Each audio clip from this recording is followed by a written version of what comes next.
꼭 알아야 할 어제의 뉴스. 이명박 정부 당시 청와대를 출입했던 국정원 예산관은 최근 검찰 조사에서 자신이 김백준 전 기획관에게 돈을 전달한 사실을 진술한 걸로 확인됐습니다. 지난 2008년 5월 초 그리고 2010년 청와대 인근 주차장에서 각각 2억 원을 전달했다는 겁니다. 검찰은 특활비를 받아 사용한 사실과 관련해 이 같은 진술을 확보하고 김 전 기획관을 추궁했습니다. 그러나 김 전 기획관은 특활비를 받아 사용했다는 사실을 전면 부인하고 있습니다. 오늘 김 전 기획관 변호사를 불러 당시 상황과 기록 등을 파악한 이명박 전 대통령 측은 공개된 장소에서 현금 2억을 받는다는 건 상식적으로도 맞지 않다며 강하게 부인했습니다. 내일 있을 영장실질심사에서도 이를 두고 검찰과 김 전 기획관 측이 치열한 공방을 벌일 것으로 보입니다. 김 전 기획관은 김성호, 원세훈 전 국정원장으로부터 4억 원 이상을 받은 혐의를 받고 있습니다. 서울중앙지방법원은 내일 오전 10시 30분 김 전 기획관과 김 전 비서관에 대한 영장실질심사를 진행합니다. 자동차 의자 생산업체 다스는 1987년 대부기공이라는 이름으로 만들어졌습니다. 현대건설에서 이명박 전 대통령과 오랜 기간 함께 일한 인물들이 대부기공으로 넘어왔습니다. 1996년부터 이 전 대통령의 형 이상은 회장과 12년간 다스 공동대표를 지낸 김성우 전 사장이 대표적입니다. 사정당국 등에 따르면 김 전 사장은 최근 여러 차례 검찰에 출석해 조사를 받았고 이 전 대통령 지시로 대부기공이 만들어졌다는 진술을 한 것으로 확인됐습니다. 또 회사 설립 단계를 보고하고 관련 지시를 받았다고도 말한 걸로 파악됐습니다. 인사와 회계 등 세부적인 내용을 일일이 보고하고 승인을 받아 이행했다는 겁니다. 다스 경영에 직접 관여한 핵심 인물이 이 전 대통령의 다스 설립 관여를 인정한 건 처음입니다. 김 전 사장은 과거 여러 차례에 걸쳐 이뤄진 검찰과 특검 조사에선 다스와 이 전 대통령이 무관하다는 주장을 펴왔습니다. 하지만 김 전 사장이 심경 변화를 일으켜 진술이 바뀌었고 검찰 수사도 급물살을 탈 것으로 보입니다. 자유한국당 의원과 당원 200여 명이 서울 광화문 광장에 모였습니다. 한국당은 6월 지방선거에서 개헌 국민투표를 같이 실시하자는 문재인 대통령의 주장을 비판했습니다. 개헌은 나라의 체제를 바꾸는 중대한 결단입니다. 앞서 오전에는 개헌 및 정개특위 첫 번째 전체 회의가 열렸지만 여야는 입장차만 확인했습니다. 이번 지방선거에 개헌을 같이 하는 것에는 큰 문제가 없다. 지방선거 맞춰서 개헌하기 위해서 개헌 논의에 속도를 내자는 여당과 달리 야당은 속도 조절을 주문하고 있어 6개월 시한 내에 개헌안이 도출될지 벌써부터 우려가 나오고 있습니다. 방송 중간에 좋아요를 눌러주시면 새날팀들에게 큰 힘이 됩니다. 미리 감사합니다. 트위터가 진짜 언론입니다. 새로운 한 주가 시작됐습니다. 날씨가 풀렸어요. 주말 즈음해서 날씨가 풀렸습니다. 봄이 오고 있는 것 같습니다. 아닌가요? 그러면 안 되는데요? 춘내 불사춘이라고 그러죠. 겨울 올림픽 끝나고 그렇구나. 큰일 날 뻔했네. 맞아. 내가 국가적 대사를 내가 그냥 갑자기 당황스럽습니다. 3월 달까지 쭉 가야 되는 건가요? 이 추위가? 네, 더 추워야 돼요. 지금 사실 1월 중순이니까 숫자로만 따지면은 아직 한겨울이 지금 중심에 있는 거거든요. 근데 갑자기 영하 막 15도까지 내려갔다가 또 갑자기 영상의 기온이 되니까 봄이 오는 것 같은 착시 현상이 있는 거죠. 돌아오는 주말에는 다시 또 대한 추위가 옵니다. 아, 그렇습니까? 네. 아직 대안이 안 왔습니까? 예. 큰 추위라는 뜻의 대안이죠. 네. 큰 추위인데 아마 지난주에 영하 15도 이 정도까지는 안 가고 한 영하 5, 6, 7, 8? 그 사이에서 놀 것 같습니다. 그러니까 평창 올림픽 때는 대한민국이 되면 좋겠네요. 예. 자, 돌아가면서 이렇게 본인의 성함만 소개하시고 자, 방송 바로 시작하겠습니다. 할 말 맞습니다. 안녕하세요. 마차입니다. 안녕하세요. 야수입니다. 네, 안녕합니다. 유명종입니다. 저는 푸른나무고요. 제도로서의 민주주의가 흔들리고 구타는 일은 이제 없습니다. 민주주의가 밥이고 밥이 민주주의가 되어야 합니다. 주말에 이거 정말 못마땅해. 주말에 좀 쉬어.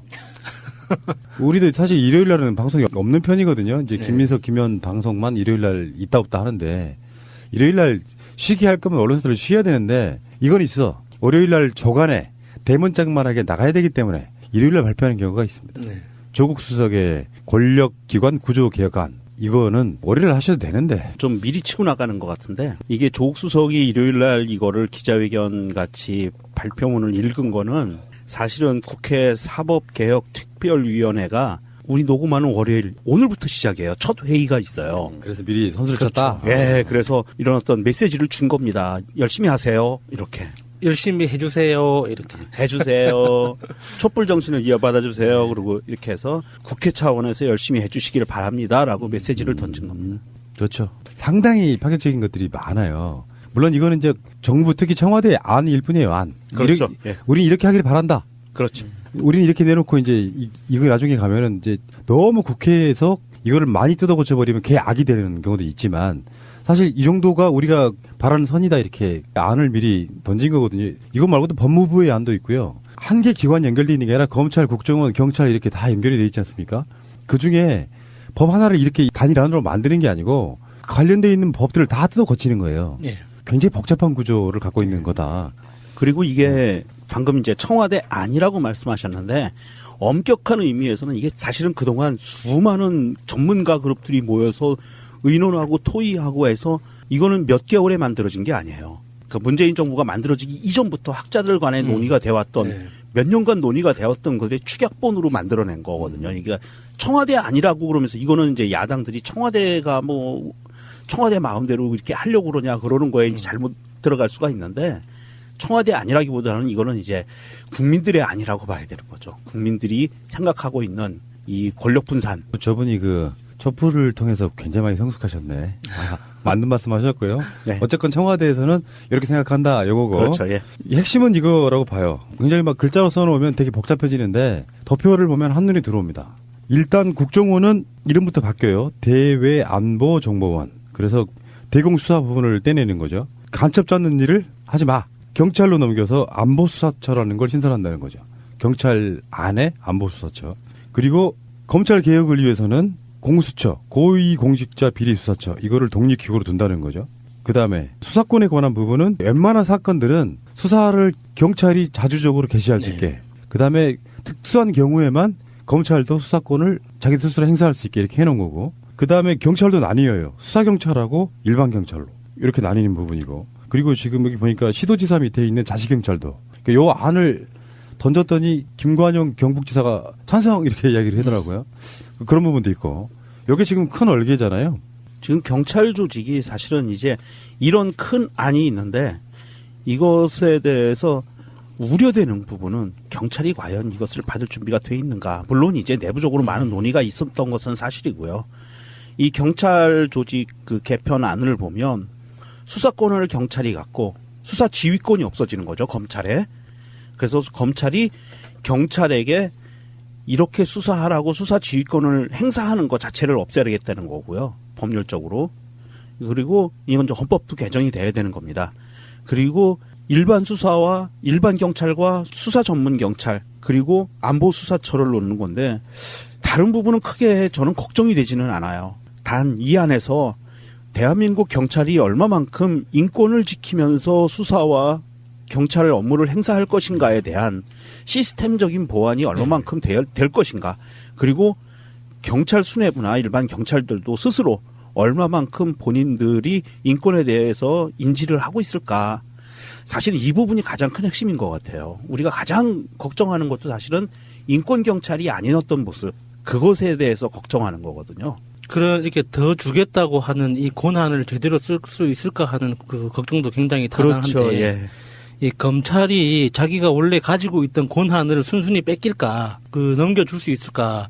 지금 청와대 안에 이렇게 권력기관을 개편한다는 비전만 제시를 한 거지, 실제로 이제 진행하는 사개특위에서 진행하는 과정에서 어떻게 또 변경될지 모르잖아요.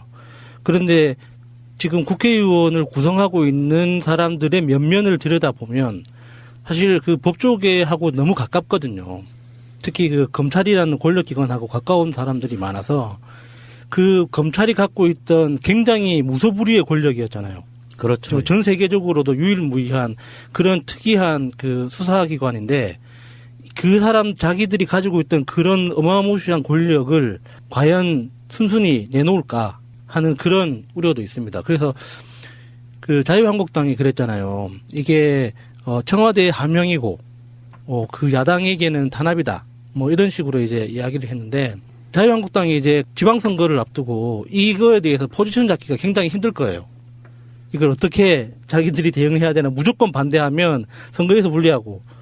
그러니까 이런 개편이 필요하다는 그 필요성 자체는 여론이 다 확인하고 있잖아요. 여론이 다 국민적으로 찬성하고 있는 거기 때문에 무조건 반대하기도 힘들고. 그렇다고 그 찬성하자니 이게 자기가 가지고 있는 끈이 떨어질 것 같고 이렇게 여러 가지 고민이 있을 것 같아요. 자유한국당이 지금 바로 반발을 했거든요. 예. 야당들은 다 반발을 했어요. 그중에서 자유한국당이 가장 강하게 반발했는데 반발하는 이유를 가만히 보니까 청와대가 사개특위가 열리기 전날 국회의원들한테 이건 협박을 한 거다. 이렇게 하라고 협박을 했다라고 반발을 해요. 그러니까 요거는 큰 의미에서 보면 대선 불복이에요. 맞아요. 그런 반응은. 아니 정권을 잡아서 국민적인 관심사가 있고 호응도가 높고 찬성이 많은 어떤 사안에 대해서 지지분이 하니 지금 개헌도 똑같은 모양새 아닙니까? 예. 정권 잡아서 공약 내걸고 막 하는 것들이 있잖아요. 예. 그러면 청와대는 적극적으로 뭔가를 계속 해야 돼요. 예. 근데 이제 이런 아젠다를 밖에다가 이렇게 던졌을 때는 흐지부지해서 막 계약되고 그런 방식으로 가면 안 하느니 못한 거예요, 사실은. 그래서 이거 던졌다고 하는 것은 물론 국회에서 굉장히 누더기게 될 수도 있지만 어쨌거나 제가 아까 말씀드린 것처럼 국정원법도 바꿔야 되고 공수처법도 새로 만들어야 되고 경찰법도 고쳐야 되고 검찰법도 고칠 게 많아요. 예.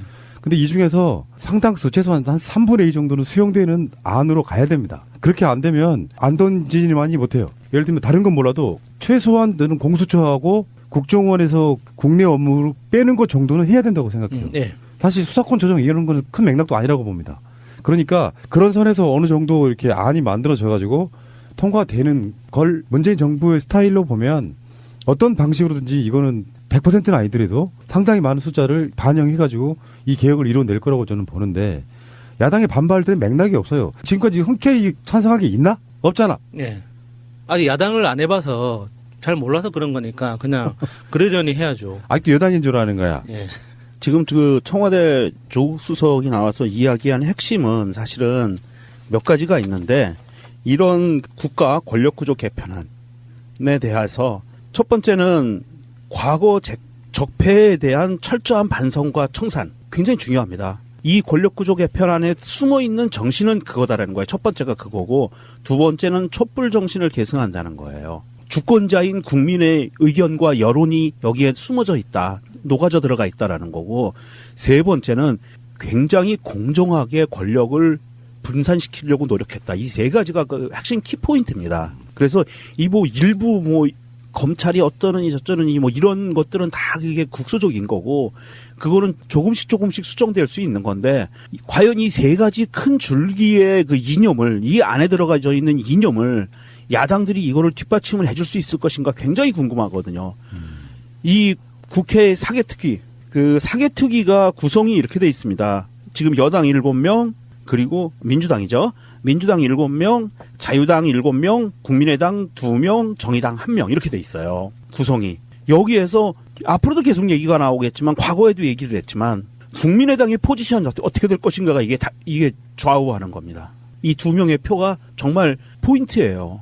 그 포지션 정말 짜증난다. 진짜. 짜증나요. 그래서 국민의당이 정말 바른정당과 목숨 걸고 대한민국이 무너져도 전쟁이 나도 우리는 합당해야 돼라고 생각하면 이 두 표가 자유한국당으로 가서 붙을 수가 있거든요. 근데 이게 어떤 힘의 균형 차원에서 보면 신의 안배 이렇게 보는데 뭐냐면 국민적 여론이라는 게 있잖아요. 네. 근데 이게 팽팽한 게 아니라 한쪽으로 일방적으로 높아. 그렇다 보니까 보통 이제 캐스팅 보트라고 하는 의미는 어떤 첨예한 사안들에 대해서 우리가 결정권을 행사할 거야. 그래 잘못 썼다가 개 난리 난 게 헌법재판소장 김희수 소장 그 건이잖아요.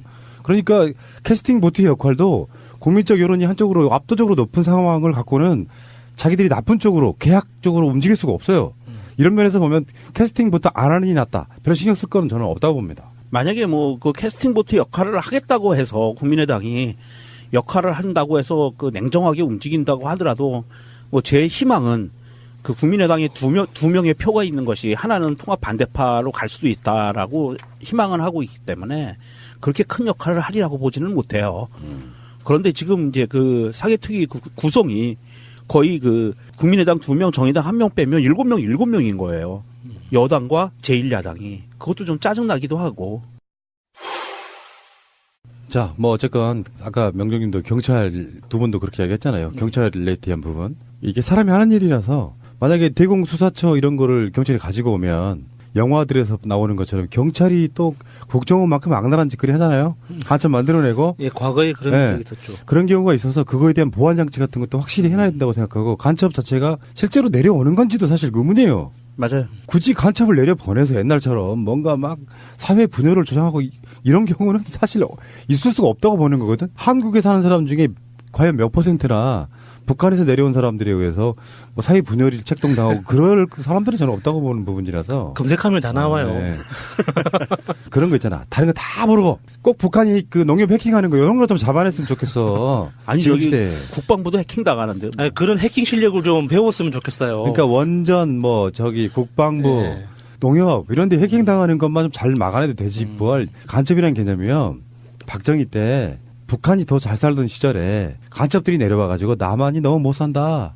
이렇게 막 선전선동하고 그런 느낌이란 모를까. 지금 누가 북한 체제에 대한 무슨 우월성 같은 걸 전파하고 막 국민들을 뒤에서 꼰질러가지고 그렇게는 못하잖아요. 네. 알겠습니다. 일단 시동을 걸었다. 나중에 뭐 몇 개월이 됐건 몇 년 후가 됐건 어떤 식으로 결론이 날지 한번 두고 보겠습니다. 잠시 후에 오겠습니다. 자, 잠깐 광고 하나 하고 가겠습니다. 호주산. 호주산 하니까 아기다리 고기다리네요. 네, 호주산 찜갈비, 호주산 소고기 찜갈비 또 왔습니다. 1년에 딱 2번. 네, 명절마다 매진되는 바로 그 상품이고요. 원래 5kg를 파는데 7kg짜리 고기를 가져다가 기름이나 이런 걸 다 손질해가지고 결국에는 5kg를 맞추는 거예요. 손질이 되게 잘 돼 있는 거죠. 그래서 처음에는 선물하려고 샀는데 비주얼을 보니까 먹고 싶어서 선물용은 하나도 안 나가고 작년에는 다 가정에서 먹는 걸로만 구입을 하더라. 선물용 왜 차이가 있냐 전에 말씀드렸었죠. 보자기. 포장. 황금 보자기. 그거를 준비할 필요가 없더라. 그래서 가정용 집에서 드실 것만 판매하는데요. 제가 항상 드리는 말씀처럼 호주산은 사실은 한우보다 괜찮습니다. 네. 항생제 이런 투여 부분에서 지금 뭐 호주산도 많이 쓴다고 하는데 한우보다 맛은 좀 덜 할 수 있어요. 제가 고기 먹어봐서 알잖아요. 이게 소들마다 조금씩 유전자가 다르답니다. 그래서 맛있는 걸로는 미국산이 더 맛있대요. 그거는 미국산이 한우하고 미국 소고기하고 유전자가 비슷하대요. 근데 맛 차이가 뭐 사람마다 좀 얼마나 다를지 모르겠는데 이분들 지금 우진축산 작년에 추석 때랑 가격이 똑같습니다. 그러니까 죄송합니다. 그랬으면 얼마나 좋겠어요. 12만 5천 원. 12만 5천 원에 자 이번 설 때 드실 분들 주문해 주십사 이렇게 말씀드리고 이분들 상품 받아보신 분들은 알겠지만 굉장히 정성스럽게 뭔가를 만들어가지고요. 양심껏 파는 그런 부분이에요. 게시판상에서나 혹시 이 광고에 대한 크레임 들어보신 적 있어요? 한 번도 없었습니다. 맛있다는 이야기는 몇 번 봤어요. 그래서 지금 이게 오늘부터 이제 주문을 받아요. 선주문을 받아서 발송은 2월 9일 날 일괄적으로 발송한다고 해요. 근데 이게 선착순이란 부분이 있기 때문에 제가 다음에 꼭 이분들도 이벤트 하는 거 이런 거 다시 알려드리긴 하겠지만 이건 지금 아직 구체적인 안이 안 나와서 말씀 못 드리고요. 지금 이제 입금하시고 선착순으로 이렇게 주문 접수를 해놓으면 2월 9일 날 일괄 발송하는데 해년마다 그러잖아요. 해년마다 이 물건이 나오기도 하지만 해년마다 나오는 현상이 있잖아요. 동난다고요? 매진된 뒤에 꼭 아차 살 걸 이렇게 이런 경우도 꼭 있다는 말씀 드리고요. 주문 번호는요? 010-6277-3924 핸드폰이고요. 예. 일반 전화는 02-2634-6565입니다. 6565 그러니까 뭔가 고깃집 냄새가 나죠? 네. 그러네요. 6565. 6565. 알겠고요. 이분들 드디어 이제 또 그 명절 찜갈비 게시했다는 말씀 드리고요. 종갓집 맏며느리신 저희 어머니가 항상 3세트씩 사십니다. 얻어먹어야겠다. 근데 이런 제품이 정말 확실하죠. 검증된 거잖아요. 네. 몇 년째 지금 이러는지 몰라요. 저도 찜갈비 참 좋아하는데요. 우리 집으로 오세요. 요거는 어떻게 해야 맛있는지 아세요? 찜갈비는 압력솥에 가마솥에 하면 훨씬 맛있어요.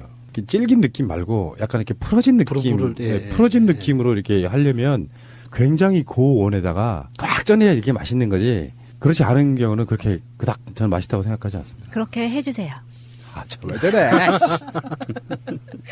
먹을 시간도 없는 사람한테. 아무리 내가 요리사라지만. 자, 알겠습니다. 호주산 소갈비였습니다. 제가 MB 아바타입니까? 아니면 아니라고 본인이 해명하십시오. BBK라는 투자 자문회사를 설립을 하고 여러분 이거 다 거짓말하는 걸 아시죠?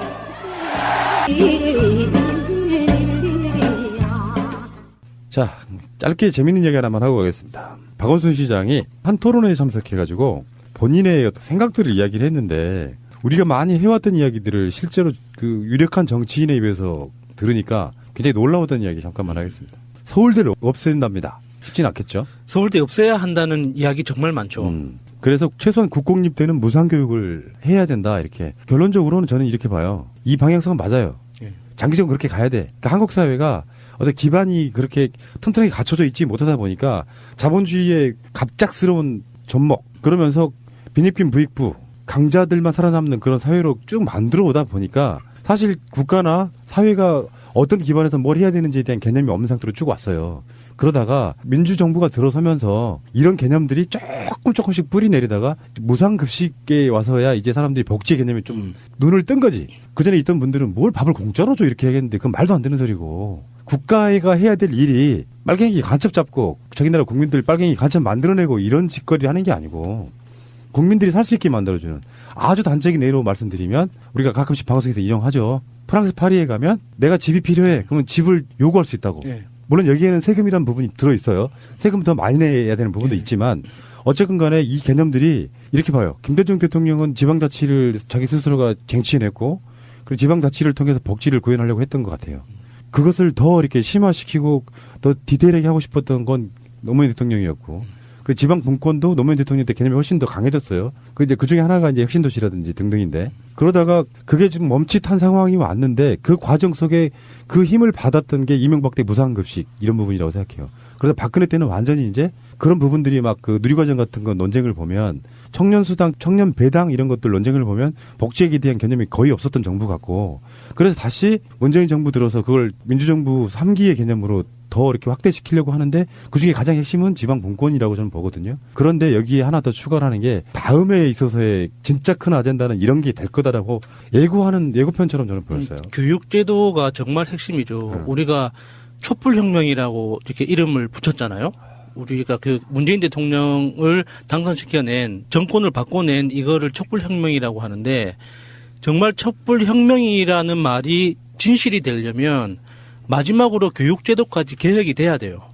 만약에 우리가 교육제도까지 들여다보지 않고 사실 교육제도 이게 재미없거든요. 그리고 나하고 상관없는 경우가 더 많단 말이에요. 그래서 직접적으로 이해관계가 없는 사람들이 더 많기 때문에 재미가 없고 복잡한데 이 교육제도에 대해서 우리가 확실한 틀을 바꾸지 않으면 혁명으로서의 동력이 절반 이하로 떨어지는 거예요. 사실 문재인 대통령을 당선시켜낸 건 촛불혁명이 현실을 바꿔낸 거지 미래를 바꿔낸 건 아니란 말이에요. 그러면 우리가 혁명을 이루어낸 그 결과가 미래까지 바꾸어내려면 이 교육제도 특히나 입시제도, 대학 이런 그 미래의 그 태어나고 살아갈 사람들이 살아갈 그런 어떤 미래 공간을 설계하고 바꿔내는 게 진짜 혁명의 마무리거든요. 근데 이게 정말 이렇게 박원순 시장이 어찌 보면 좀 뜬금없는 이야기로 보일 수 있어요. 왜냐면은 뭐 대선 기간도 아니고 그렇다고 박원순 시장이 이렇게 교육제도를 바꾸겠다고 말한다고 해서 할 수 있는 권력이나 권한이 있는 것도 아닌데 갑자기 왜 뜬금없이 이런 이야기를 할까라고 의문스러울 수 있는데 이게 우리가 촛불혁명을 통해서 바꾸어내야 되는 마지막 스텝이 교육제도거든요. 그런 측면에서 좀 눈여겨봐줘야 되지 않을까 싶어요. 김대중 노무현 대통령 이후에 그 흐름이 정권이 바뀔 수도 꾸준히 유지되어 왔다면 이 아젠다는 이미 그렇죠. 사회 중심으로 저는 들어갔을 거라고 보는데 이건 아직도 몇 년 있어야 되는 아젠다 정도로 보이는데 그런 적이 있었잖아요. 조기숙 교수가 했단 말이 기억나는데 문재인 박근혜 18대 대선 때 그 대선 때 조기숙 교수가 주장했다는 바로 그게 공약의 가장 핵심의 교육 대통령을 걸어라 했다는 거예요. 대선이 졌기 때문에 아젠다가 안 됐잖아요. 근데 박근혜는 사실상 아무리 봐도 개혁이라든지 이런 개념하고는 좀 멀고 훨씬 더 수구회기 쪽으로 돌아가는 모든 정책들이 대부분 다 그랬다고 보는 관점이라면 복지도 많이 엄청 후퇴했고요. 그 관점이라고 보면 좀 늦은 감이 있습니다만 어차피 역사는 돌고 도는 것이고 부침이 있는 것이고 전진과 후퇴가 있는 부분이기 때문에 이런 논쟁들은 이제 이렇게 살살 군부를 지펴가지고 다음에 몇 년 후에는 분명히 이런 아젠다 갖고 붙을 거예요. 그러니까 복지는 하려는 자와 막으려는 자가 싸우면 무조건 하려는 자가 이기게 돼 있어요. 잠깐 후퇴할 수는 있는데 그래서 지금 그쪽에도 그렇잖아요. 제가 저번에 한번 말씀드린 적이 있는데 그렇지 않아도 예전에 살던 집에 아래층에 살던 사람이 정말 못 사는 사람이었어요. 근데 이 사람이 항상 하는 말이 그런 거였다고. 무상급식 논쟁 났을 때. 그러니까 이건희 손자도 왜 밥을 공짜로 줘야 됐던 사람이에요. 또 한 달 정도 전인가 그 사람을 직접 길거리에서 본 적이 있어요. 내가 방송을 했던 말이 생각이 나서 한번 물어본 적이 있어요. 지금도 무상급식 반대하세요? 이렇게 오선에서 물었더니 에이 맨날 얘기했거냐고. 만약에 지금 무상급식 처리한다 그러면 그 사람이 뭐 띠를 들 거예요 아마. 사실 이게 박원순 시장이 이야기한 것을 보니까 1년에 5천억 원 정도만 있으면 58개 국공립대 반값 등록금을 시행할 수 있다고 하는데 그러면 1조 원이면 무상교육이 가능하다는 거거든요. 국공립대학이. 1조 원이 물론 꿈도 꿀 수 없을 만큼 큰 돈인데 국가 예산을 보면 몇 %죠? 아니 4대강에 넣은 돈을 가지고 22년 동안 할 수 있는 거예요. 그렇죠. 아니 우리 대한민국 국가 예산의 0.25%밖에 안 돼요. 1조 원이라고 해봐야. 그러니까 국공립 대학이 만약에 뭐 전면 아예 안 넣는 쪽으로 가면 사립대도 당연히 움직이겠죠. 그렇죠. 예. 그래서 국공립대들이 커트라인이 막 올라가는 이런 식으로 바뀔 가능성이 높죠. 그렇죠. 인재가 몰리겠죠. 근데 이게 이제 이걸로 끝나는 게 아니라 악순환인데 등록금 대출 받아서 사회에 진출하면 그거 갚느라 정신없이 네. 이런 방식으로 가잖아요. 그러다 보니까 결혼은 꿈도 못 꾸고 뿌리가 이렇게 가 있는 거거든요. 맞습니다. 그리고 사립대 쪽으로 막 편중되어 있는 어떤 교육 시스템의 어떤 구조를 국공립대가 주도해 가면 분명히 사교육도 좀 영향을 받을 거라고 보는 것이고요. 그 과정으로 쭉쭉쭉 가면서 사회가 좋아지는 건데 답답한 건 이런 거예요. 우리 같은 보통 사람들은 그런 거죠. 왜 빨리빨리 안 바뀌나. 답답해지다가 보면 나중에 그놈이 그놈. 그리고 정치에도 또 관심 잃고. 근데 꾸준하게 정말 지루할 정도로 꾸준하게 응원과 힘을 실어주는 믿고 가는 과정이 있어야 돼요. 잘 안 된다 그래서 또 뭐 욕하고 막 이런 방식으로 가면 안 된다. 아직은 괜찮은 것 같아요. 그러니까 문재인 대통령 지지율이 진짜로 정말 농담처럼 박스권에 갇혀서 70% 오르락내리락 하면 이거 지지율 한 4년만 유지해 준다면 할 수 있는 일이 정말로 많다고 생각되는 게 지지율에 의한 개혁이라고 저는 보거든요. 자, 알겠고요. 이 이야기는 여기까지 하겠습니다. 자, 이제 이명박에 대한 수사가 지금 저는 막바지 왔다고 보거든요. 이명박의 측근들 중에서 전 청와대 총무기획관 김백준 그리고 민정 2비서관 김진모 이 두 사람은 구속영장을 신청했거든요. 그 김백준이요 청와대 부근에서 원세훈의 상납 2억 원을 직접 받았답니다. 이제 답이 나온 거야. 대박. 그러니까 박근혜가 어떻게 그렇지. 예, 그대로 보고 배운 거야. 똑같이 보고 배운 거니까 박근혜 국정원 특활비 상납은 이명박이 그대로 전수해 준 거다. 근데 이명박만 모르고 있다. 이명박만 모르고 있잖아 지금. 나는 그 시스템을 몰랐다고 얘기하잖아. 어떡하니. 원래 그런 거야. 거짓말할 때 남들이 잘 몰랐던 루트를 뚫어가지고 뭔가 나쁜 짓을 했죠. 가장 먼저 하는 비겁한 그 변명이 뭐냐면 나는 그런 것 자체를 몰랐어 이렇게 말하는 거거든. 너무 영화 같아요. 네. 어쨌건 김백준도 구속영장이 청구가 됐으니까 어떻게 됐나요? 문고리 3인방. 그들의 주군인 박근혜도 들어가 있죠. 김백준에게 영장이 청구가 된다면 저는 이명박도 진짜 바로 구속이 될 수 있다 이렇게 생각합니다. 오늘 이 소식이 알려진 이후에 이명박은 긴급회의를 소집해서 약 20명과 함께 평상시에 2배 가까운 사람들과 함께 회의를 했다고 합니다. 이걸 뭐라고 하는 표현이 있는데 뭔가 마지막 파티? 마지막 만찬. 뭐 떨린다 이렇게 표현할 때 있잖아요. 어쨌든 그 상태인 것 같습니다. 지금 쫄리냐? 네. 지금 김백준이나 이명박 쪽은 전혀 기억이 없다고 계속 발뺌을 하고 있는데 어디까지 나왔냐면 받은 것 같기도 하다까지 나왔어요. 이 두 사람이 구속영장을 청구를 하게 되면 다른 얼개가 저는 필요 없다고 봅니다. 구속영장을 청구를 하는 이유가 있어. 구속영장을 청구해가지고 이 사람들한테 국정원에 뇌물 받은 것만으로도 이 사람들은 죄가 어마어마한 큰 죄잖아요.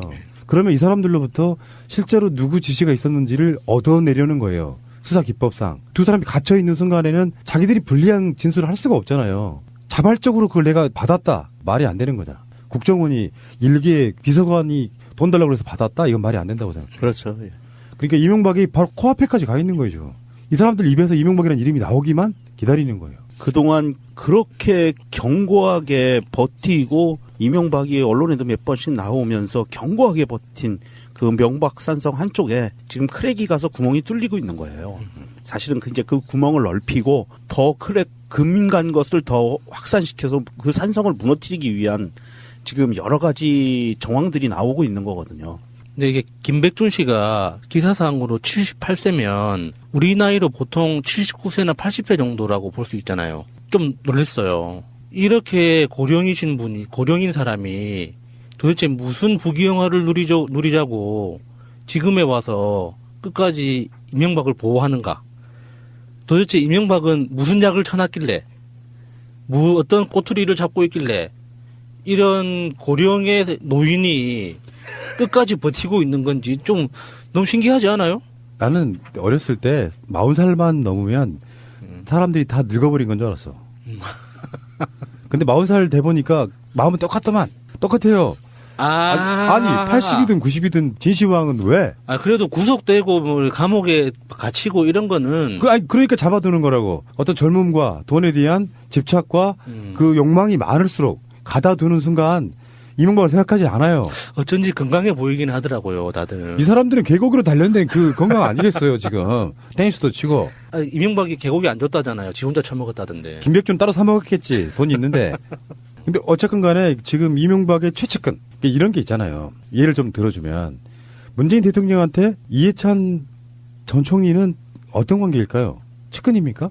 정치적 비중상으로 동반자 같은 거예요. 레벨류가 똑같은 거야. 왜냐하면 문재인 대통령보다 참여정부 때는 직급이라는 게 훨씬 높았어. 마찬가지로 이명박하고 레벨이 같은 사람도 있지만 이명박의 일종의 쫄개들, 식소리를 불릴 만한 사람들, 나를 털려고 명주형님이나 마차님이나 야수님을 터는 거랑 똑같은 거야. 감은 안 오네요. 너무 다 없는 사람들이어가지고. 그러니까 그러네, 그렇게 하네. 근데 무슨 상황이 있어가지고 네. 나를 직접 치는 건 부담스러워. 그렇게 말해 기분 되게 좋다. 그래서 마차와 유명종과 야수 이런 사람들을 채가는 거예요. 그러면 어떻게 되겠냐고. 내 입장에선 엄청 불안하지. 자기 측근 중에 2명을 구속영장을 청구를 해놨어. 갇히는 순간에 가둬놓으면 조사하기 편하고요. 이 상황에서 딱 가둬두고 나서 이야기하면 내가 전에 항상 말씀드렸잖아. 갇힌다는 것, 영어의 몸이 된다는 것. 그게 얼만큼 사람한테 힘겨운 일인지는 갇혀봐야 알아요. 특히 김백준 씨는 상징적인 표현이 아니라 실제로 이명박의 지갑이었다잖아요. 살아있는 지갑. 이명박이 생각하는 대로 집행하는. 이 사람이 봤던 것만 최면을 걸어 그 사람을 스캔만 쫙 해도 웬만한 거 다 나올 만한 사람인 거야. 근데 그 최측근이라고 불리만 사람의 구속영장 청구했으면 이젠 다 온 거죠, 사실은. 김백준 씨는 진짜 검찰 앞에서 한마디도 하면 안 됩니다. 그 말이라는 게 진짜 진술을 하다 보면 내가 내 이야기에 취해가지고 내 이야기를 완성하고 싶은 욕망이 자기도 모르게 생긴거든요. 그 인간의 본능 같은 거예요. 또 이야기를 한번 뱉어버렸으면 그 이야기를 이거 헛소리가 아니라는 거를 증명하려고 하는 기본적인 본능 때문에 자기가 그를 계속 보충한단 말이죠. 그래서 그 과정에서 절대적으로 앞뒤가 안 맞습니다. 그러니까 입을 다물면 안 되고 뱉어야 되는 거예요. 네, 그러니까 그래서 구속을 하는 거고. 그러니까 지금 이게 뭔가 이야기를 시작했기 때문에 구속영장을 친 거잖아요. 그 연세도 많으신데 나도 쓸쓸하고 가서 빨리 불고. 노인 폄훼하지 마세요, 두 분. 이분들의 목표는 100살 넘게 사는 것이기 때문에 아직 창창해. 장수만세요? 나이는 문제가 아니야. 청년이구나.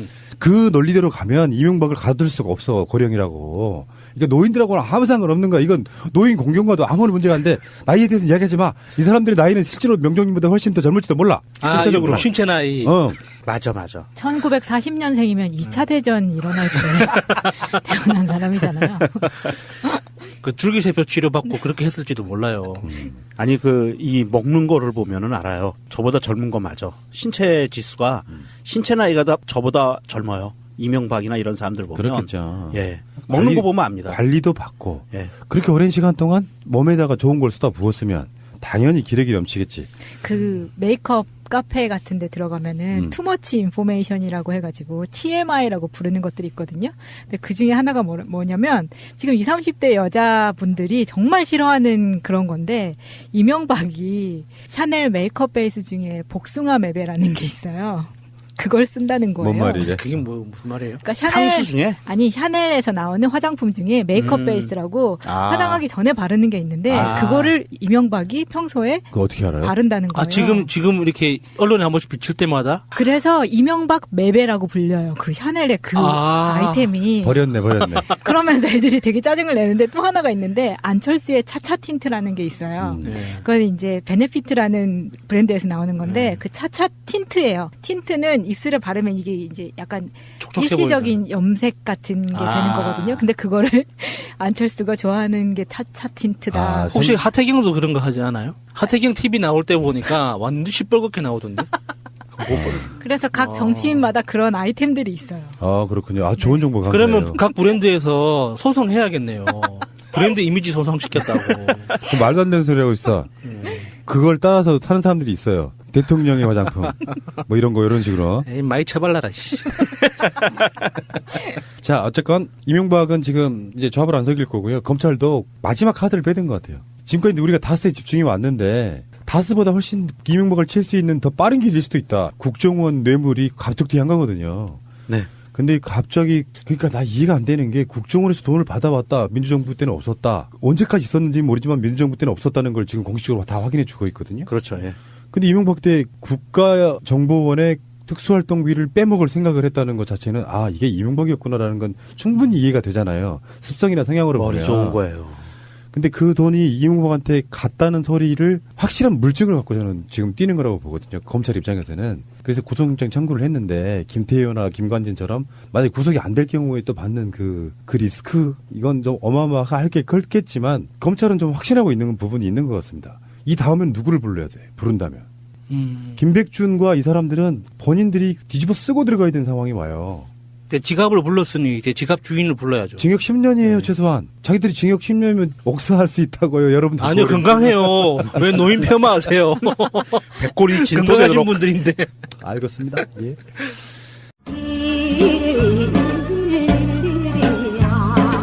제가 MB 아바타입니까? 아니면 아니라고 본인이 해명하십시오. BBK라는 투자 자문회사를 설립을 하고 여러분 이거 다 거짓말하는 걸 아시죠?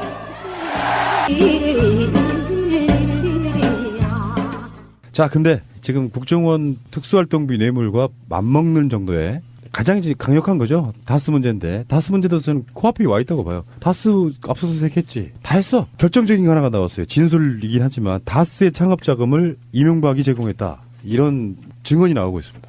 세광공업이라고 다스 협력업체가 있는데 거기에 경리팀에 이모 씨가 있어요. 이 사람을 조사한 이유가 다스의 경리팀 직원인 그 조모 씨 있잖아요. 이 사람이 전달한 자금 120억 원을 관리하던 사람이야. 처음에. 네. 그러니까 협력업체라고 하는 게 사실 협력업체가 아니고 다 자기네 가족들이 만든 회사들이에요. 그러니까 다스 협력업체가 있으면 그중에 굉장히 많은 다수는 자기 일가 친척들이 만들어가지고 이렇게 어떤 그런 식으로 유지를 했던 그런 곳이거든요. 돈 관리를 부탁받은 경위, 관리한 돈의 성격 등을 집중적으로 조사했는데 여기에 대해서 지금 이런 증언이 나온 겁니다. 이명박 자체가 다스의 설립 초기 투자 자금을 지금 이명박이 됐다. 이런 진술이 나온 거거든요. 그러면 누구예요, 그게? 다스의 주인이. 돈 낸 사람이 주인이죠. 뭐. 네. 이게 이제 대부기공이라는 이름으로 87년도에 시작을 했는데 현대에서 시트에 관련된 부분은 완전히 몰빵이라고 그러죠. 밀어주기.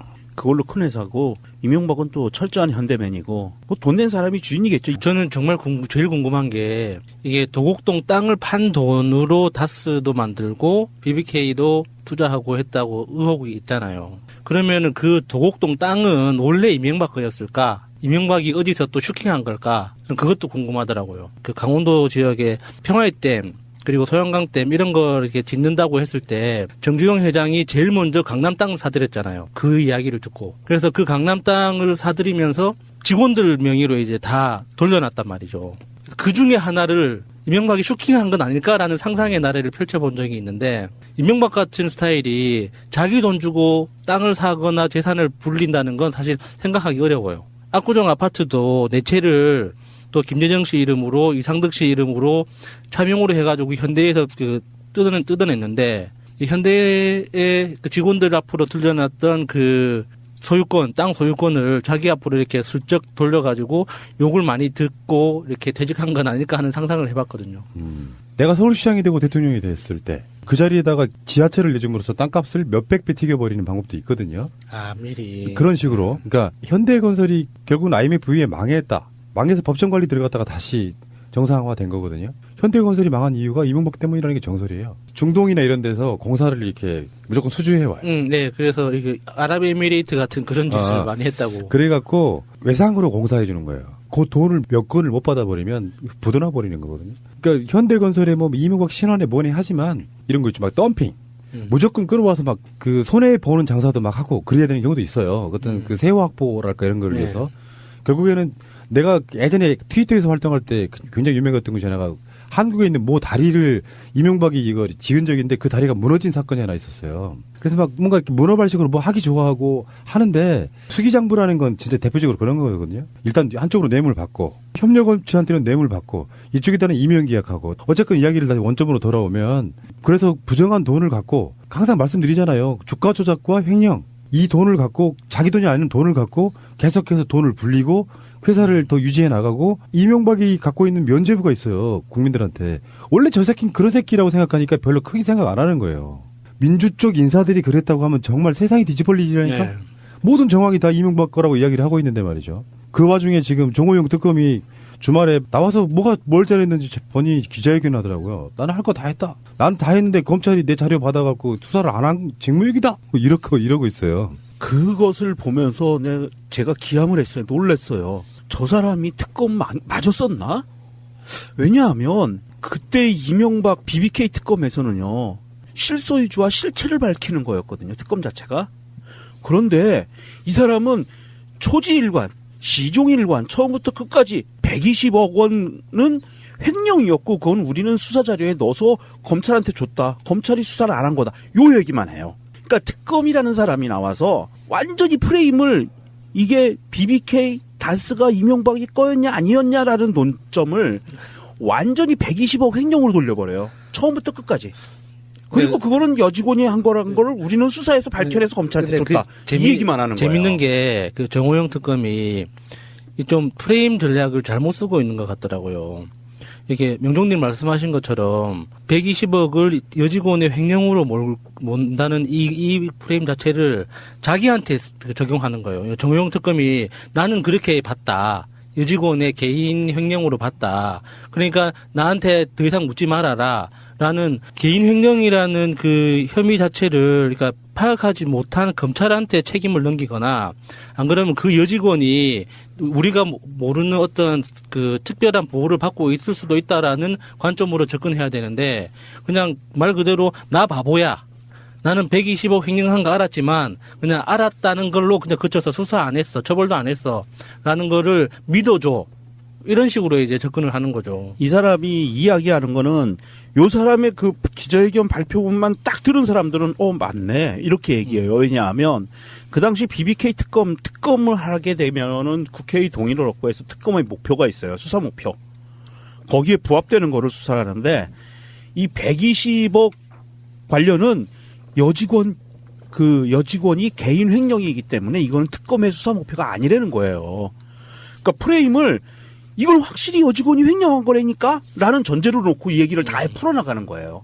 말도 안 되는 그 가정을 놓고 결과를 도출해서 그렇죠. 난 책임 없어라고 얘기하는 거거든요. 굉장히 놀랐어요. 어떻게 사람이 저럴 수가 있지? 그렇게 하면 일반 경찰이 수사해도 되는 사건이야. 제가 해도 돼요. 그 해당 당사자가 이명박과 연관이 있기 때문에 특검을 한 거거든요. 그렇죠. 검찰이 영향력을 받지 말라고 하는 건데 문제는 핵심은 이런 겁니다. 처음에 보도가 났을 때는 어떤 보도가 났냐면 정호영 특검이 검찰한테 사건 기록을 인계 안 했네로 났어요. 근데 그렇죠. 그게 약간 살짝 내용이 약간 틀어졌어요. 사건 내용은 인계를 했는데 검찰한테 인계를 한 게 아니라 보고관서로 바로 갔다. 검찰 쪽에 내가 봤을 때는 뭔가 잘못한 부분이 있다고 생각해요. 검찰도 이번에 그 박영수 특검처럼 특검 기간이 끝나고 나면 검찰에서 받을 준비를 하고 전담팀이 있어야 되거든요. 공소유지를 위해서. 근데 그 당시 검찰도 그걸 받을 준비도 아예 안 된 상태에서 지금에 와서 진실게임이 나니까 우리한테 넘어온 건 없어. 지금 기록물은 줬다고 하는 부분은 그 당시 검찰이 받았을 거라고 생각하지는 않습니다. 보관소 같은 데다가 넣어놨으니까 니들이 알아서 찾아가 이런 부분이었을 거라고 보고 사건 기록이 10만 장이나 되니 이걸 어떻게 하느냐 하는 부분은 검찰 쪽도 뭔가 좀 말도 안 되는 자기실도 하고 있는 거예요. 검찰 쪽 핑계도 약간 좀 말이 안 되는 게 제가 개인적인 경험으로 이제 국회에서 국정감사를 하잖아요.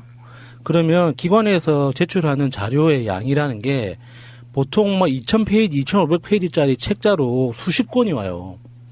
그러면 2,000페이지 10권만 해도 2만 페이지잖아요. 그러면 그 2만 페이지라고 해서 다 못 보느냐? 다 봅니다. 기본적으로 문서라는 건 목차로 이렇게 구조화되어 있는 거기 때문에 그 모든 페이지를 다 보는 게 업무가 아니거든요.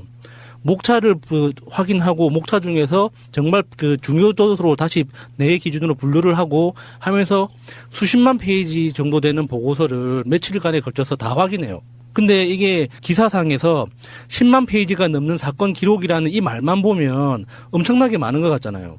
근데 실제로는 얼마 안 되는 거예요. 하루 저녁 정도면은 다 확인할 수 있는 분량이에요. 10만 페이지라고 되더라고요. 첨부로 되어 있는 것도 많을 거고 별 의미는 없지만 영수증이 막 수백 장 했다고 쳐요. 그 중에서 핵심이 될 만한 영수증은 한 2장밖에 없거든. 나머지는 다 필요하니까 그냥 구색 맞추기로 집어넣는 경우가 많아요. 그리고 공문서는 기본적으로 제목이 곧 내용입니다. 목차. 제목에 모든 걸 다 담아야 하기 때문에 제목을 굉장히 신중하게 작성하거든요. 그래서 목차만 보더라도 그 보고서가 가지고 있는 기본적인 방향은 다 이해할 수 있는데 이 핑계도 정말 말이 안 되는 거죠. 그 당시에 기사를 보면 정호영뿐이 아니고 특검하고 대한민국 검찰, 경찰 모든 기관들이 이거를 덮어두기로 간 거라고 의심할 수밖에 없는 상황들이 너무 많고요. 그 상황이 끝나갈 무렵에 정호영 특검이 이런 지시를 합니다. 이건 특검 관계자가 얘기한 거예요. 다스비 자금 120억 원을 다시 입금해라. 이거 정호영 특검이 지시를 했다는 거예요. 이거 특검 관계자가 증언을 한 겁니다. 그래서 언론에 나온 뉴스고요. 이런 식으로 해서 그 특검 보도 뭐 영전을 해가지고 국회의원, 한나라당 국회의원까지 하고 이런 상황이었고요. 검사들도 뭐 말할 것도 없고요. 검사들 다 승진했고요. 파견 검사들. 이거는 정황이 너무 뚜렷한 겁니다. 그래서 정호영 특검이 나와서 그러니까 저는 그 기자들 앞에서 질문도 받지 않고 자기 할 얘기만 그냥 쭉 읽고 들어가는 걸 보고 정말 놀랐어요. 어떻게 사람이 저럴 수가 있을까. 이게 막 이제는 마지막 최후의 발악을 하는구나. 저거는 보통 상식을 갖고 있는 사람이라면 저렇게 못한다고 보거든요. 알아서 기었을 가능성이 일단 높고요. 특검 정도 되는 위치인데 뭐 대통령 당선자가 미리 이렇게 사람을 보내가지고 협박했다거나 그렇게까지는 보지 않고 그 사회적 분위기상 봤을 때 대충 덮어주는 게 자기도 좋고 당선자도 좋고 하는 그런 분위기 속에 그냥 휩쓸려 갔을 가능성이 높아요. 그래서 적극적으로 뭔가를 하지 않은 거죠. 예를 들어서 내가 정호영 특검이고 이명박을 정말 단죄를 해야겠다고 생각하면 대통령 당선자지만 가장 서슬이 벌어진 상황이지만 적극적으로 검찰이 인계하면서 핵심이 뭐고 이게 뭘 더 파야 되고 이런 부분을 이야기했겠죠. 근데 정호영이 특검 끝나고 나서 발표했던 건 이명박과는 무관하다 이렇게 발표한 거지 않습니까? 결론적으로 말해서. 그리고 사건 수사 기록도 적극적으로 넘겨주지 않았죠. 그러니까 이런 거 있잖아. 비슷하게 이야기하면 이런 거야. 돌려주기 싫은 물건이 하나 있어. 빌렸는데 내 친구한테. 근데 이 친구가 달라고 이야기를 안 하는 상황이 되면 물어볼 때까지 아무도 안 하고 있는 거야. 야야 그거 빌려간 거 어떻게 됐냐. 저번에 갖다 놨는데 그렇게 그냥 대충 퉁을 치려고 했던 게 아닌가 싶어요. 물론 제가 선진할 수도 있습니다. 이명박이 사람을 보내가지고 특검한테 나 대통령 됐다. 국가방문 하자. 그럴 수 있다고 보는데. 야 근데 좀 지루하다 이제 좀. 지금 뭐 국정원 특활비든 다 쓰든 간에 이명박 포털에는 언제 서냐고. 정말. 그러게 말입니다. 설날 선물로 나올래나? 자 알겠고요. 여기까지 하겠습니다.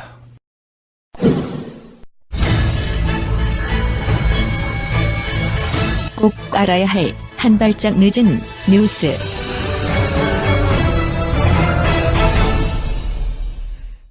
네, 이번에는 아랍에미레이트 원전과 칼둔 방안에 대한 이야기를 좀 해보겠습니다. 이면 개혁이 없다더니 거짓말이 들통났어요. 결국 MB정부의 꼼수 계약이었다는 게 점점 밝혀지고 있습니다. 세상에 이 경천동지할 만한 사건이에요. 전에도 한번 제가 말씀드렸지만 사실 이 이명박이가 지금 현직이면 탄핵감입니다. 위원이었어요. 지금이라도 어떻게 안 될까요? 그러게 저도 아쉬워요. 네. 그런 헌법 개정할 때 한번 넣어야 되겠어요. 그거. 전직까지 뒤집어가지고 전직 대통령의 예우에 관한 법률에 의해서 자격 박탈을 할 수 있을 만한 사항이에요. 굉장히 위험한 상황인데 외교 안보에 관한 부분을 국민의 대표적인 대의기관인 국회의 동의도 얻지 않고 이면 합의로 진행을 했다. 이거 굉장히 심각한 거거든요. 지금 그렇게 두 가지가 지금 크게 문제가 되고 있는데 김태형 전 국방장관이 유사시에 아랍에미레이트 자동 개입을 비공개 MOU 체결을 했다는 것하고 김종대 의원이 박근혜 정부 때 예멘 내전 때 사우디에 탄약을 반출한 것. 이게 지금 이면 계약인 거죠. 이게 우리 대한민국 국민만 모르고 있었던 거지 사실 업계에서는 다 알고 있었을 거 아니에요. 그러니까 원자력 업계. 그러니까 아랍에미레이트 연합에서 원자력 그 발전소를 건설하겠다고 이제 공고를 했을 때 전 세계 이제 뭐 일본 회사에서도 입찰을 하고 프랑스에서도 입찰을 하고 캐나다에서도 입찰을 하고 막 다 입찰을 하잖아요. 예. 그래서 최종 그 우선 협상 대상자로 지정된 게 프랑스였단 말이죠. 그래서 프랑스가 그 당시 조건으로 이제 끼워주겠다. 이게 원전 우리한테 계약을 하면 끼워주겠다고 제시를 했던 게 공군 기지를 지어주겠다고 했던 거예요. 굉장히 파격적인 조건이잖아요. 그러니까 아랍에미레이트가 가지고 있는 어떤 자원의 어떤 그 메리트를 프랑스가 외교적인 관점에서 같이 가져가려고 하는 전략적 보석도 있었겠죠. 근데 그거를 뒤집고 갑자기 대한민국을 선택했단 말이죠. 그랬을 때 프랑스 입장에서는 굉장히 황당했겠지만 나중에는 이 내용을 다 알게 됐겠죠. 세상에 비밀이 없잖아요. 특히나 전문가들 네트워크는 그 일반인들하고 다르니까 결국에는 알게 됐을 거 아니에요. 그렇죠. 그러면 프랑스 원전 관계자들이 이 사실을 알았을 때 얼마나 대한민국을 비웃었을까. 저는요. 진짜 너무 그러니까 뭘 해줬을까? 그러니까 이게 우리나라에서 말 그대로 형식적으로는 군대를 교육한다고 해서 파병을 한 거지만 사실은 용병을 준 거예요. 그쵸. 아랍에미레이트가 지금 우리나라 군대를 운영하는 걸 보면 그 용병처럼 쓰는 거거든요. 근데 가장 문제가 되는 게 사실 국회 비준 없이 이러한 협정을 맺었다는 거 아니에요? 네. 원래는 국회하고 얘기가 되어야 되는 거죠. 국회의 동의를 얻어서 조약 형태로 맺어야 되는데. 그러니까 그런 내용을 갖다가 이게 다른 나라 그 관계자들이 알았을 때 얼마나 속으로 비웃었겠어요. 우리나라 정치 시스템이 얼마나 후진적이면 저런 군대에 관련된 그 조약을 갖다가 저렇게 은밀하게 조용하게 체결할 수 있나 싶어가지고. 저는 정말 화가 났던 게 이명박 때 그렇게 비밀리에 그 이면 합의를 했던 거 제껴놓고요. 박근혜 때 총알 지원한 거. 저는요, 그 상황을 우리는 몰랐지만 북한은 알고 있었으리라고 봐요. 일본도 알고 있었고 미국도 알고 있었고. 그러면 정말 위험한 상황 아니에요? 무슨 말이냐 하면 전쟁 나면 쟤네들은 쓸 총알이 없어. 이거 알고 있었어요. 우리가 가지고 있던 거를 아랍에미레이트에 보내줬다는 그러니까 전시를 대비해서 비축해 놔야 되는 물자였어요, 그게. 그래서 전쟁이 나면 그걸 비축해 놓은 걸 사용하고 후방 기지에서 생산을 계속 해내거든요. 그래서 물량을 계속 충당하는 거예요. 그런데 이 비축 물량을 꼴랑 줘버린 거예요. 아랍에미리트가. 근데 그 김정대 의원이 굉장히 또 중요한 비밀을 또 폭로를 했더만요. 우리나라가 원래 그 비축 탄약을 30일치를 이렇게 비축을 해놓고 있어야 되는데. 맞아요. 없어가지고 한 3, 4일치밖에 없다고. 예. 그것도 그나마 없는 3, 4일치를 꼴랑 줘버린 거예요. 달랑 줘버린 거예요. 그러니까 전쟁이 나면 어떻게 되냐면 비축 물량이 없으면은요, 군대는 사병들은요, 그러니까 총알만 따질게요. 포탄 다 빼고 총알만 따지면 사병들이 갖고 있는 각급 부대에서 갖고 있는 비축하고 있는 물량이 일기수탄이라고 그래요. 당장 전쟁 나면 내가 써야 되는 급한 총알 100몇십 발인가 200몇십 발이었어요. 그 시스템 개념으로 탄창 6개랑 그렇게 해가지고 보조 탄창 2개랑 이렇게 나오는 탄통 하나 이렇게 나오잖아요. 예. 철탄통 거기에 술탄도 들어있고 이렇게 일기수탄이 나오잖아요. 그거밖에 없었던 거예요. 그럼 전쟁 나면 한두 시간 쏘면 없어요, 총알이. 각자 내무반에서 쏘고 나면 어떡해. 그러니까 이런 식으로 군대가 운영되어 있고 나라가 운영되어 왔던 것을 일본은 몰랐겠냐고요.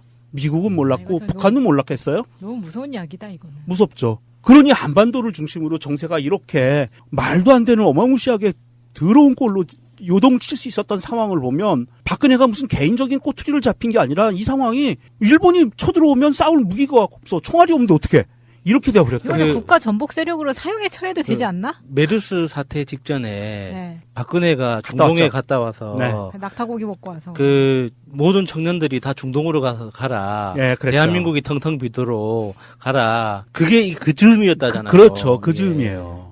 그때 벌어졌던 일이고요. 근데 그 많은 MOU에 대해서 계속 뻥튀기 하면서 얘기를 발표를 했었잖아요. 언론들이 그렇게 체결할 때. 근데 요 얘기는 하지도 않고 김종대 의원 말에 의하면 몇 개국하고 무슨 MOU를 체결했는지는 아무도 모른다는 거 아니에요? 그렇죠. 그러면은 아랍에미레이트 말고도 있을 수도 있다는 이야기예요. 그러니까 이거는 그 당시 김태형 국방부 장관을 비롯해서 휘하 장군들 있죠. 싸그리 다 조사해서 사형에 처해야 돼요. 수계는 이명박이고요. 이거는 그러니까 이거는 반역죄예요. 이거는 반역죄예요. 그리고 실제로는 아랍에미리트하고 지금 이런 이면 합의 문제가 심각하게 벌어졌지만 그 옆에 있는 나라 뭐 어디 있죠? 사우디도 있죠. 많아요, 그 동네. 많아. 예, 그 동네 많고 지금 분쟁 중이에요. 그 동네가 전체가 한 편을 먹고 아랍에미리트하고 지금 분쟁 중이에요. 그런데 우리가 이 나머지 나라들하고도 이면 합의가 있다는 얘기예요. 아랍에미리트가 아니라 지금 싸우고 있는 다른 나라들하고도. 그러니까 분위기만 보면 이명박은 꼭 무기 장사를 했던 그런 느낌이 있어요. 예. 영화에 보면은 그런 무기 밀매하는 사람 사업가들 있잖아요. 무기 장사하는 무기 밀매상. 예, 이런 사람들은 적과 아군을 가리지 않고 무기가 필요하면 무조건 팔잖아요. 맞아요. 아이론맨에 나와요. 예. 그 미국에서 예. 그 무기를 팔았지만 그 자기가 팔았던 무기가 이란, 이라크에서도 예. 똑같이 쓰고 있잖아요. 예. 실제로 그래요. 예. 그러니까 이게 이명박이 했던 짓이 딱 그 짝이죠. 이게 정치적인 포석 같은 거 아무런 생각도 없이 돈 주겠다면은 무조건, 그리고 우리한테 어떤 계약 건설 계약권 주겠다 그러면은 무조건 그 이면으로 리베이트 개념으로 그냥 뭐 군사적 메리트를 다 제공을 해줬던 거예요. 그래서 박근혜는 그거를 문제 삼기는커녕 더 확실하게 모든 청년들아 중동으로 가라. 이런 소리를 했던 거죠. 근데 이렇게 180억 원어치 정도도 막 이렇게 지원을 해주다가 박근혜 정부 후반기부터는 예멘 내전이 격화된 작년까지 아랍에미레이트가 약속한 군수 지원을 다 못 해준 거예요. 그 도대체 약속한 게 얼마 정도 되는지 모르겠는데 그래서 송영무 국방부 장관이 작년 11월에 이 문제가 되는 조항을 수정하기 위해서 아랍에미레이트에 다녀온 거라고 합니다. 지금 그 당시에 이면 합의 군사 협정들이 아마도 맺어져 있던 나라들이 지금 아랍에미리트가 벌어졌는데요. 이 주위에 있는 나라들을 보면 카타르, 바레인, 사우디아라비아, 예멘, 오만 이 나라들이 한편이에요. 그리고 지금 아랍에미리트하고 지금 분쟁 중인 거예요. 바레인 네. 의심스럽다. 바레인 갔다 왔죠? 네. 네. 그래서 지금 이 나라들하고도 이 비슷한 이면 합의 협정들을 맺어놨다고 하면 전쟁이 나면은요, 이 동네에 전쟁이 나잖아요. 우리나라 군대가 양쪽으로 가서 싸워야 되는 거예요. 그러니까 이념이나 이런 게 있어서가 아니라 그냥 파는 거니까. 그러니까 대한민국 군대가 자 만약에 사우디하고 아랍에미리트하고 붙었어요. 근데 사우디하고도 똑같은 체결을 해놨어. 그럼 어떻게 되냐면 우리나라 군대가 한쪽은 아랍에미리트가 하고 한쪽은 사우디 가서 우리나라 군대끼리 총 쏘고 싸우는 그러니까. 거예요. 이게 용병이 돼버리는 거라고. 이래서 그게 굉장히 국회의 동의를 구하라고 하는 이유는 이런 일이 발생할 거를 미연에 방지하고 국민들이 직접 그걸 감시할 수 있게 대의기관을 통해서 허락을 받으라는 얘기거든요. 이거를 이제 뭐 자기들 말로는 타당하다고 이야기하는 게 이제 변명하는 게 그거예요. 지금은 보면 적폐였는데 그 당시에는 아니었다. 어쩔 수 없었다. 이렇게 이야기를 하고 그 담당자가 그때 국방장관이 그런 이야기들을 하고 있고 아랍에미리트에서 이거를 정보를 공개하지 말아달라고 해서 어쩔 수 없이 이면 합의로 갔다. 이렇게 변명들을 하고 있는 거예요. 김태현 전 장관이 이게 당시 그 MB가 대통령일 때 장관을 했었잖아요. 그때 MB한테도 보고 안 하고 자기 책임으로 비밀을 거짓말하고 있어요. 협약을 체결했다 이렇게 이야기를 했는데 완전 거짓말이죠. 그러면 쿠데타예요, 그게. 예, 쿠데타이기도 하고 이 안건 자체가 국무회의에서 논의를 했다는 증언들이 있어요. 근데 지가 지 입으로 대통령한테 보고 안 하고 내가 독자적으로 체결한 사항이다 이런 식으로 그러니까 덤탱이 쓰겠다는 거죠. 김태형은 얼마 받았을까? 통장 까봐야 되는 거 아니에요? 그러니까 아까 야수님 말했잖아. 이 김태형이 지금 이게 싸가지 없이 거짓말을 하고 있는데 이게 검찰 수사가 들어가가지고 국방부하고 같이 조사가 들어가서 이게 반역죄로 들어가잖아요. 네. 그러면 다 풀어야 돼요. 죽을지도 모르거든. 그러니까 시켜서 했어요라고 불 수밖에 없어. 박근혜 잔당들이 불듯이 얘도 불 수밖에 없어요. 지금 이명박을 처벌하는 게 얼마만큼 어렵냐면 이 밑에 있는 아이들이 밑에 이 똘마니들이 똘똘 뭉쳐가지고 지금 이명박으로 올라가는 선은 다 차단하고 있어요. 자기 선에서 끝낸 거라고 지금 다 그러고 있거든요. 이 얘부터 지금 데려다가 반역죄로 시작해서 무기징역 내지는 사형까지 가게 되면 그렇게 하면 얘 다 붑니다. 그 김태형뿐만 아니라 그 당시에 이 내용에 대해서 이런 방구 하지 않았던 장군 새끼들도 다 잡아야 돼요. 네. 어떻게 맞아요. 그 새끼들이 이게 자기 그 부하들을 사지로 내모는 이 그 계약을 아무 말 한마디 안 하고 그 지켜보고 있었다는 거잖아요. 2009년 11월에 아랍에미레이트와 체결한 것으로 알려진 이 비공개 MOU에 대한 공문 번역을 외교부에서 했는데 이 외교부 직원들이 번역을 하면서 국방부 얘네들 미쳤다라고 말하는 걸 들은 적이 있다는 거예요. 그리고 그거에 관련됐던 외교부 직원들이 항의를 하고 저항을 하고 이 사람들 잘려나갔어요. 퇴직했어요. 관련된 공무원들이. 그러면 자, 외교부 공무원들은 아무것도 한 일도 없고 번역하다가 보니까 문제가 생각해서 이건 아니다라고 얘기하고 잘렸어요. 그러면 주도했던 장군들, 야수님 얘기했듯이 주도했던 장군들 다 일일이 밝혀야 돼요. 그래서 다 밝혀서 국방부 내에 누가 있었는지 전직 누군지 다 밝혀서 이거 처벌해야 되고요.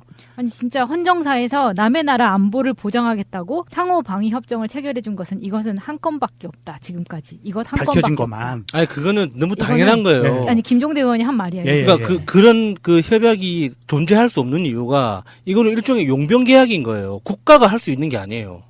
예를 들어서 우리나라 군대에서 퇴역한 사람들이 사설 용역업체를 만들어서 그 용역업체가 이제 커져서 그 경비업체가 뭐 군사 업무를 대행해주겠다 하고 계약을 해서 아랍에미리트에 갈 수는 있어요. 근데 국가가 아무리 작은 국가고 이렇게 뭐 크고 작고를 떠나서 국가라는 어떤 그 정치적 실체가 다른 나라의 용병이 돼주겠다고 계약을 하는 거는 존재할 수가 없는 거죠, 그거는. 있을 수가 그러니까 당연히 그런 사례가 없는 거예요. 사례가 있을 수가 없지. 전 세계 역사를 뒤져봐도 그런 사례는 없어요. 아니 국가적 자존심이라는 게 있지. 내가 왜 다른 나라의 용병이 되냐고. 세계적인 사례는 좀 몇 가지 있어요. 이따 있는데. 치고. 그러니까 어떤 경우냐면 중국과 북한 같은 경우에 그거는 그렇게 돼 있고. 정치적인 정치 사상에 대한 맥락이 있는 거고 그거는 이게 뜬금없이 아무런 피 한 방울 안 섞여 있는 그런 관계에서 돈 하나만 보고 내가 돈 주면은 지켜줄게 이런 거는 있을 수가 없는 거거든요. 자, 우리 한번 제가 냉정하게 예를 들어 볼게요. 대한민국과 미국은 피로 맺어진 우방이라고 그러잖아요. 피 같은 소리 하네. 씨발 욕 나오게. 얘기 들어봐요. 미국과 우리나라는 혈맹이라고 하잖아요. 그런데 아랍에미리트하고 그 이명박이가 맺은 이 비밀협정만큼의 무게감이 없는 협정이에요. 미국과 우리 간의 관계도 쉽게 얘기하면 우리가 그냥 인계철선 전략이라고 보통은 얘기를 해요. 그래서 야수님 아시겠지만 의정부에 미군 부대가 진주해 있던 이유는 동두천에 있는 이유는 딱 한 가지예요. 북한이 남한을 쳐들어올 때 미군을 거쳐야만 되게 만드는 거예요. 그래서 미군 사상자가 나면 미군이 전투에 개입할 수 있게 한반도에 군대에 자동 개입할 수 있게 만들어 놓은 게 동두천 미군 기지였어요. 그게 인계철선 전략이라고 그래요. 그래서 건드리면 우리 투입해라고. 그런데 미국은 한미상호방위협정 조약에서도 인계철선이라는 개념이 없어요. 무슨 말이냐면 자동 개입이라는 게 없어요. 한국의 전쟁이 나면 미국이 자동 개입한다 없어요. 명문화돼 있지 않아요. 명문화돼 있지 않아요. 그런데도 불구하고 우리나라가 뭔데 아랍에미리트하고 자동 개입 협정을 하냐고요. 이건 말도 안 되는 거고요. 이거는 전 세계에서 유례를 찾아볼 수 없을 정도이긴 한데 유일하게 중국과 북한이 그런 관계였었어요. 그래서 북한의 전쟁이 나면 중국군이 자동 개입하게 돼 있었어요. 그러니까 사실 북한하고 중국은 공산주의라는, 사상적으로 엮여 있는 그렇죠. 거여서 맥락이 있죠. 예, 사상적 겹치면서. 현대 국가였기 때문에 가능했던 거지. 이렇게 돈을 중심으로 계약을 했던 관계가 아니거든요. 그러면 돈을 중심으로 했다고 하면 사실은 저는 바레인이 더 뭔가가 더 큰 게 있을 거라고 생각이 들거든요. 뭐 바레인이야 뭐 MB 뭐 은행 역할 좀 뭐 되는가 보죠. 그러니까 그래서 정말 이거는 아랍에미레이트뿐만이 아니다라는 생각이 점점 더 강하게 들고요. 그런데 임종석 비서실장이 아랍에미레이트에 갔을 때보다 지금 이제 칼둔이 방한을 한 이후로 자유한국당의 공격이 완전히 잦아들었어요.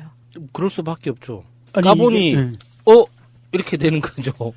이게 지금 자유당이 바른정당과 자유당 이 사람들이 임종석 실장이 아랍에미리트를 갔을 때 얼마나 허무맹랑한 이야기들을 퍼뜨렸어요. 근거 없는 이야기들. 그리고서는 이것은 아니면 말고였던 거예요. 칼든 사람이 오니까.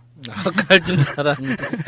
칼든 사람이 오니까 이 사람이 와서 임종석 실장을 예방을 하고 다시 그리고 대통령도 예방을 했어요. 대한민국에 왔어요.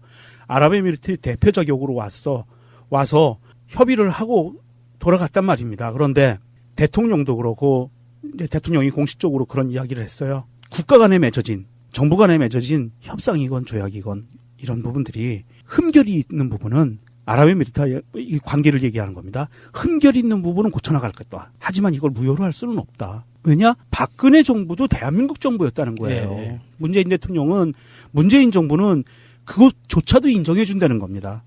이명박근혜 때는 노무현 대통령 시절과 김대중 대통령 시절을 인정을 안 했잖아요. 잃어버린 10년이라고 해서 완전히 대한민국 역사에서 지워버리려고 했던 사람들이거든요. 그럼에도 불구하고 문재인 대통령은 지금의 현 정부는 박근혜 정부가 이명박 정부가 무슨 짓을 저질렀어든 대한민국이란 이름을 달고 한 것은 인정할 수밖에 없다. 왜냐? 그것이 대한민국의 얼굴이기 때문에 잘못을 했으면 잘못한 대로 인정할 수밖에 없다. 단 흠결이 있으면 고쳐나가겠다라는 입장을 명확하게 밝힌 겁니다.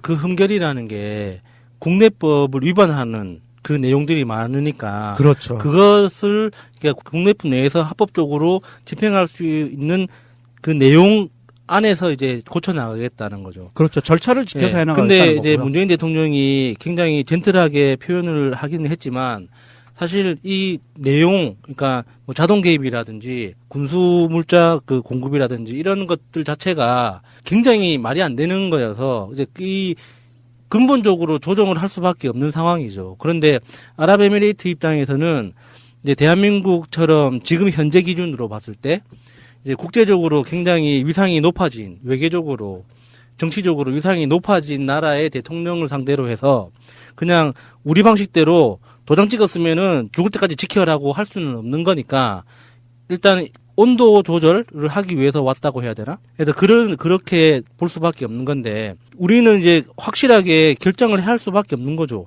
이런 식으로 우리 국군을 그런 목적으로 그러니까 그 잠재적으로 전투에 참여할 수밖에 없는 상태로 내몰 건지 안 그러면은 정말 평화유지군으로서 안 그러면 내부 그 경비용으로서 그냥 그 어떤 형제 국가로서의 어떤 협조 정도로 머물 건지에 대해서 확실히 결정을 내려야죠. 근데 여기에 대해서 김종대 의원이 했던 이야기가 이런 거예요. 아랍에미레이트가 자존심이 상했고 박근혜 정권이 이제 막판에 했던 일들 때문에 그리고 결국 국교를 단절하겠다고 한국에 통보를 하니까 임종석 실장이 그때 적폐청산 차원에서 MOU의 진상을 규명을 하고 싶었지만 걸려있는 국내 기업의 이익이 너무 크다. 그렇죠. 지금 그렇죠. 거기에 건설 참여하고 있는 회사들이나 현대건설 정유사들이나 그래서 이제 수습하는 방향으로 선회를 한 거라고 하죠. 그렇죠. 지금 양수님 얘기한 것처럼 아랍에미리트에서 건설사가 문제가 아니에요. 사실은 원전 짓는 건설사도 중요하지만 정유사 문제, 이 원유의 흐름이 막힐 수가 있어요. 잘못하면 우리나라가. 그것이 굉장히 큰 안보 문제가 걸릴 수 있는 부분이라. 그것도 MB가 많이 사둔 거 그거 아니에요? 그게 천연가스. 그랬고 이런 부분에 대해서 칼둔 청장이 와서 아마도 임종석 실장이 가고 칼둔 청장이 와서 구체적으로 합의된 부분은 대통령이 얘기한 그대로일 겁니다. 그래서 지금 있는 것을 파기하는 조건이 아니라 그 안에 있는 틀 안에서 어떻게 조정할 것인가를 서로 의견 조율을 해서 이미 어느 정도 이제 틀은 갖춰졌다고 보고요. 그렇게 봤을 때 이 자유당이 항상 문재인 정부를 공격할 때 자유기업 뭐 논리, 자유경제 뭐 그러면서 사기업들의 이익을 보장해주지 않는다라는 논리를 많이 피는데 정반대의 상황이 벌어진 거죠. 정부에서 그 뒤치다꺼리 다 하면서 기업들을 보호해주는 시스템으로 가고 있는 거예요. 어차피 만약에 정유사들하고 물류회사 그리고 건설사들이 거기에서 막대한 타격이 입어서 망하면 그것은 곧 대한민국 국민들이 고통을 받는 거기 때문에 이게 정부로서는 어찌할 수 없는 상황에 처한 거죠. 그런데 이 김성태 씨라는 분이 며칠 전에 그런 얘기를 했잖아요. 작년부터 얘기했군요. 임종석 실장이 아랍에미리트 간 거에 대해서 국정조사를 해야 된다. 국회 차원에서. 해 주십시오. 제발. 김성태 씨가 바른당하고 자유당하고 안철수당하고 손잡고 MB정부의 이런 그 이면 합의에 대해서 국정조사권을 한번 발동시켜 주시기 바랍니다. 그러면 아주 감사드리겠어요. 제대로 파보게. 한우보다 맛은 좀 덜할 수 있어요. 제가 거기 먹어봐서 알잖아요. 이 서들마다 조금씩 유전자가 다르답니다. 그래서 맛있는 걸로는 미국산이 더 맛있대요. 그거는 미국산이 한우하고 미국 소고기하고 유전자가 비슷하대요. 근데 맛 차이가 뭐 사람마다 좀 얼마나 다를지 모르겠는데 이분들 지금 오진축산 작년에 추석 때랑 가격이 똑같습니다. 그러니까 죄송합니다. 그랬으면 얼마나 좋겠어요. 12만 5천 원. 12만 5천 원에 자 이번 설 때 드실 분들 주문해 주십사 이렇게 말씀드리고 이분들 상품 받아보신 분들은 알겠지만 굉장히 정성스럽게 뭔가를 만들어가지고요. 양심껏 파는 그런 부분이에요. 게시판상에서나 혹시 이 광고에 대한 크레임 들어보신 적 있어요? 한 번도 없었습니다. 맛있다는 이야기는 몇 번 봤어요. 그래서 지금 이게 오늘부터 이제 주문을 받아요. 선주문을 받아서 발송은 2월 9일 날 일괄적으로 발송한다고 해요. 근데 이게 선착순이란 부분이 있기 때문에 제가 다음에 꼭 이분들도 이벤트 하는 거 이런 거 다시 알려드리긴 하겠지만 이건 지금 아직 구체적인 안이 안 나와서 말씀 못 드리고요. 지금 이제 입금하시고 선착순으로 이렇게 주문 접수를 해놓으면 2월 9일 날 일괄 발송하는데 해년마다 그러잖아요. 해년마다 이 물건이 나오기도 하지만 해년마다 나오는 현상이 있잖아요. 동난다고요? 매진된 뒤에 꼭 아차 살 걸 이렇게 이런 경우도 꼭 있다는 말씀 드리고요. 주문 번호는요? 010-6277-3924 핸드폰이고요. 예. 일반 전화는 02-2634-6565입니다. 6565 그러니까 뭔가 고깃집 냄새가 나죠. 네. 그러네요. 6969. 6965. 알겠고요. 이분들 드디어 이제 또 그 명절 찜갈비 개시했다는 말씀 드리고요. 종갓집 맏며느리신 저희 어머니가 항상 3세트씩 사십니다. 얻어먹어야겠다. 근데 이런 제품이 정말 확실하죠. 검증된 거잖아요. 네. 몇 년째 지금 이러는지 몰라요. 저도 찜갈비 참 좋아하는데요. 우리 집으로 오세요. 요거는 어떻게 맛있는지 아세요? 찜갈비는 압력솥에 하거나 가마솥에 하면 훨씬 맛있어요. 이렇게 질긴 느낌 말고 약간 이렇게 풀어진 느낌, 풀어진 느낌으로 이렇게 하려면 굉장히 고온에다가 꽉 쪄내야 이렇게 맛있는 거지. 그렇지 않은 경우는 그렇게 그닥 저는 맛있다고 생각하지 않습니다. 그렇게 해주세요. 아, 저 왜 저래? 먹을 시간도 없는 사람한테. 아무리 내가 요리사라지만. 자, 알겠습니다. 고주산 소갈비였습니다. 제가 MB의 아바타입니까? 아니면 아니라고 본인이 해명하십시오. BBK라는 수자 자문회사를 설립을 하고 여러분 이거 다 거짓말하는 걸 아시죠?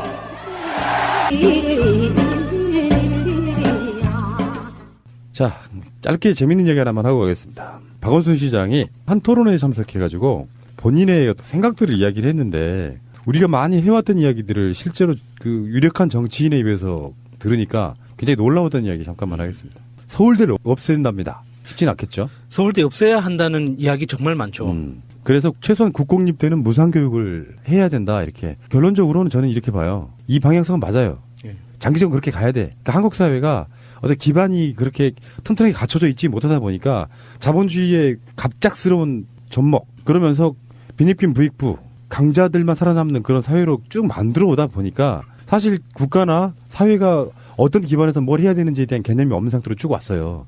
그러다가 민주정부가 들어서면서 이런 개념들이 조금씩 뿌리 내리다가 무상급식에 와서야 이제 사람들이 복지 개념이 좀 눈을 뜬 거지. 그전에 있던 분들은 뭘 밥을 공짜로 줘 이렇게 하겠는데 그건 말도 안 되는 소리고. 국가가 해야 될 일이 빨갱이 간첩 잡고 저기 나라 국민들 빨갱이 간첩 만들어내고 이런 짓거리를 하는 게 아니고 국민들이 살 수 있게 만들어주는 아주 단적인 예로 말씀드리면 우리가 가끔씩 방송에서 인용하죠. 프랑스 파리에 가면 내가 집이 필요해. 그러면 집을 요구할 수 있다고. 물론 여기에는 세금이라는 부분이 들어있어요. 세금 더 많이 내야 되는 부분도 있지만 어쨌든 간에 이 개념들이 이렇게 봐요. 김대중 대통령은 지방자치를 자기 스스로가 쟁취해냈고 그리고 지방자치를 통해서 복지를 구현하려고 했던 것 같아요.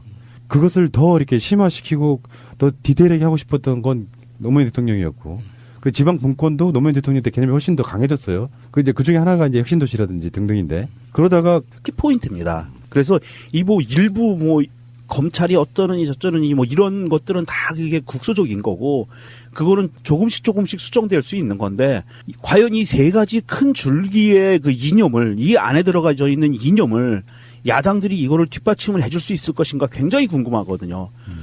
이 국회 사개특위 그 사개특위가 구성이 이렇게 돼 있습니다. 지금 여당 7명 그리고 민주당이죠. 민주당 7명, 자유당 7명, 국민의당 2명, 정의당 1명 이렇게 돼 있어요. 구성이. 여기에서 앞으로도 계속 얘기가 나오겠지만 과거에도 얘기를 했지만 국민의당의 포지션 어떻게 될 것인가가 이게 좌우하는 겁니다.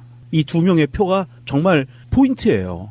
그 포지션 정말 짜증난다 진짜. 짜증나요. 그래서 국민의당이 정말 바른정당과 목숨 걸고 대한민국이 무너져도 전쟁이 나도 우리는 합당해야 돼라고 생각하면 이 2표가 자유한국당으로 가서 붙을 수가 있거든요. 근데 이게 어떤 힘의 균형 차원에서 보면 신의 안배 이렇게 보는데 뭐냐면 국민적 여론이라는 게 있잖아요. 네. 근데 이게 팽팽한 게 아니라 한쪽으로 일방적으로 높아. 그렇다 보니까 보통 이제 캐스팅 보트라고 하는 의미는 어떤 첨예한 사안들에 대해서 우리가 결정권을 행사할 거야. 그래 잘못 썼다가 개 난리 난 게 헌법재판소장 김희수 소장 그 건이잖아요.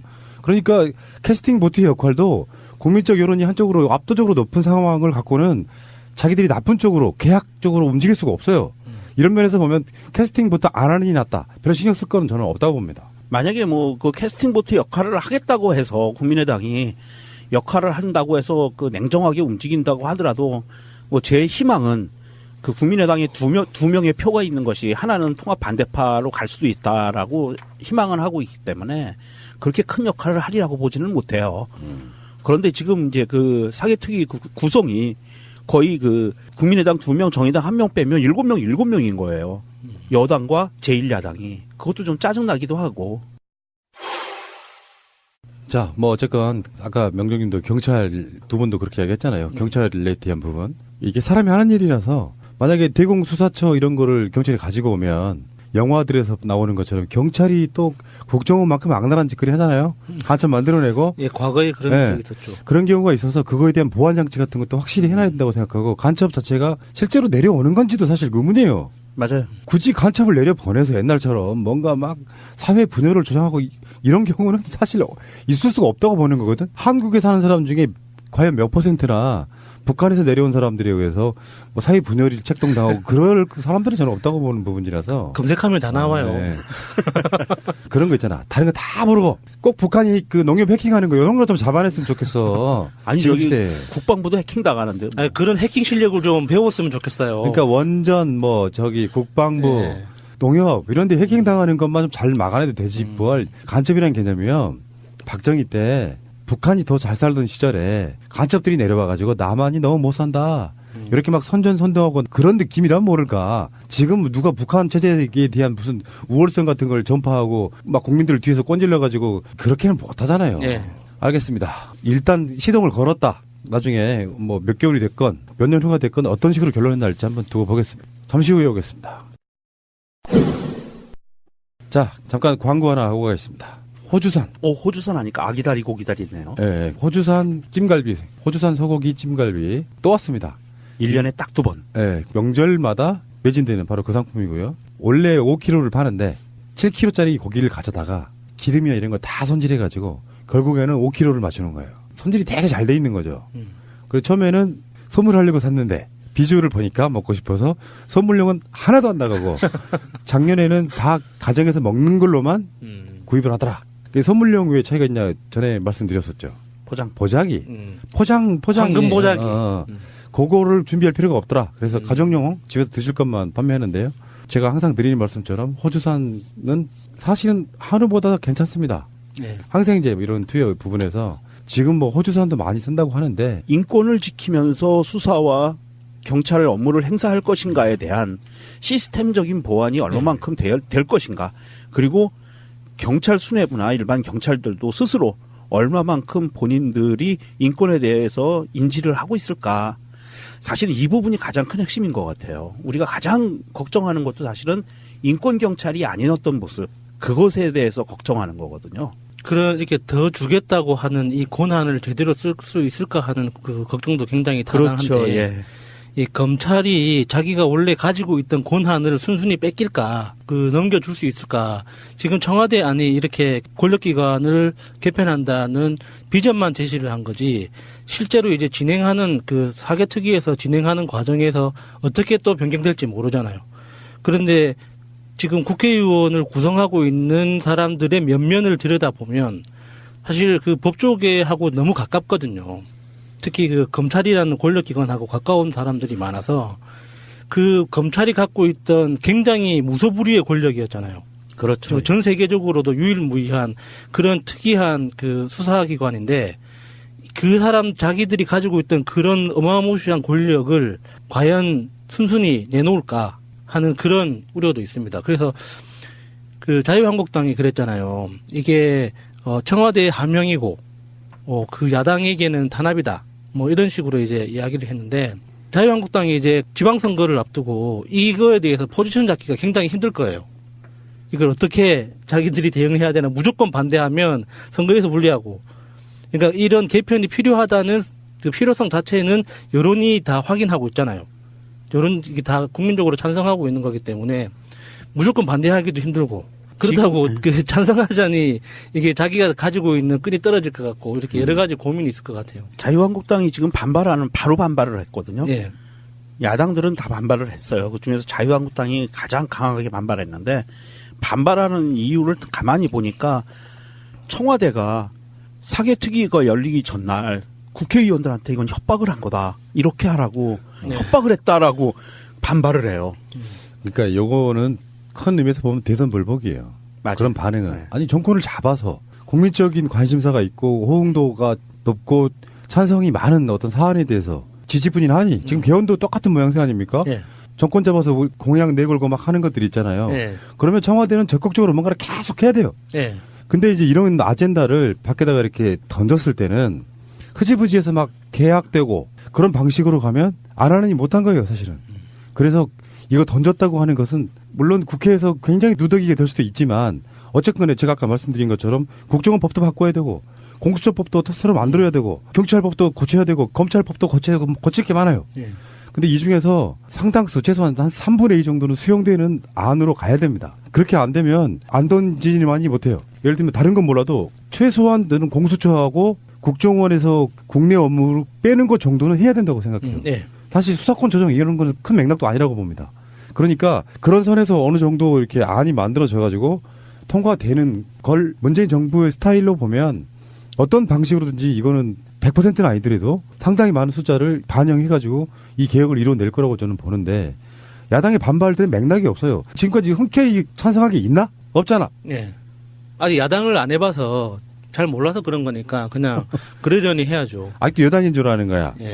지금 그 청와대 조국 수석이 나와서 이야기한 핵심은 사실은 몇 가지가 있는데 이런 국가 권력구조 개편안에 대해서 첫 번째는 과거 적폐에 대한 철저한 반성과 청산 굉장히 중요합니다. 이 권력구조 개편안에 숨어있는 정신은 그거다라는 거예요. 첫 번째가 그거고 두 번째는 촛불 정신을 계승한다는 거예요. 주권자인 국민의 의견과 여론이 여기에 숨어져 있다. 녹아져 들어가 있다라는 거고 세 번째는 굉장히 공정하게 권력을 분산시키려고 노력했다. 이 세 가지가 그 핵심 꼭 알아야 할 어제의 뉴스. 이명박 정부 당시 청와대를 출입했던 국정원 예산관은 최근 검찰 조사에서 자신이 김백준 전 기획관에게 돈을 전달한 사실을 진술한 걸로 확인됐습니다. 지난 2008년 5월 초 그리고 2010년 청와대 인근 주차장에서 각각 2억 원을 전달했다는 겁니다. 검찰은 특활비를 받아 사용한 사실과 관련해 이 같은 진술을 확보하고 김 전 기획관을 추궁했습니다. 그러나 김 전 기획관은 특활비를 받아 사용했다는 사실을 전면 부인하고 있습니다. 오늘 김 전 기획관 변호사를 불러 당시 상황과 기록 등을 파악한 이명박 전 대통령 측은 공개된 장소에서 현금 2억을 받는다는 건 상식적으로도 맞지 않다며 강하게 부인했습니다. 내일 있을 영장실질심사에서도 이를 두고 검찰과 김 전 기획관 측이 치열한 공방을 벌일 것으로 보입니다. 김 전 기획관은 김성호, 원세훈 전 국정원장으로부터 4억 원 이상을 받은 혐의를 받고 있습니다. 서울중앙지방법원은 내일 오전 10시 30분 김 전 기획관과 김 전 비서관에 대한 영장실질심사를 진행합니다. 자동차 의자 생산업체 다스는 1987년 대부기공이라는 이름으로 만들어졌습니다. 현대건설에서 이명박 전 대통령과 오랜 기간 함께 일한 인물들이 대부기공으로 넘어왔습니다.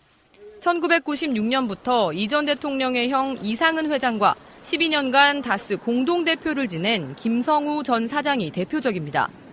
사정당국 등에 따르면 김 전 사장은 최근 여러 차례 검찰에 출석해 조사를 받았고 이 전 대통령 지시로 대부기공이 만들어졌다는 진술을 한 것으로 확인됐습니다.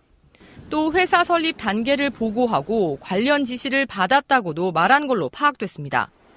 인사와 회계 등 세부적인 내용을 일일이 보고하고 승인을 받아 이행했다는 겁니다.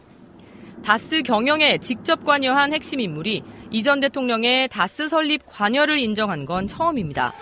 김 전 사장은 과거 여러 차례에 걸쳐 이뤄진 검찰과 특검 조사에선 다스와 이 전 대통령이 무관하다는 주장을 펴왔습니다. 하지만 김 전 사장이 심경 변화를 일으켜 진술이 바뀌었고 검찰 수사도 급물살을 탈 것으로 보입니다. 자유한국당 의원과 당원 200여 명이 서울 광화문 광장에 모였습니다. 한국당은 6월 지방선거에서 개헌 국민투표를 같이 실시하자는 문재인 대통령의 주장을 비판했습니다. 개헌은 나라의 체제를 바꾸는 중대한 결단입니다. 앞서 오전에는 개헌 및 정개특위 첫 번째 전체 회의가 열렸지만 여야는 입장차만 확인했습니다. 이번 지방선거에 개헌을 같이 하는 것에는 큰 문제가 없다. 지방선거 맞춰서 개헌하기 위해서 개헌 논의에 속도를 내자는 여당과 달리 야당은 속도 조절을 주문하고 있어 6개월 시한 내에 개헌안이 도출될지 벌써부터 우려가 나오고 있습니다.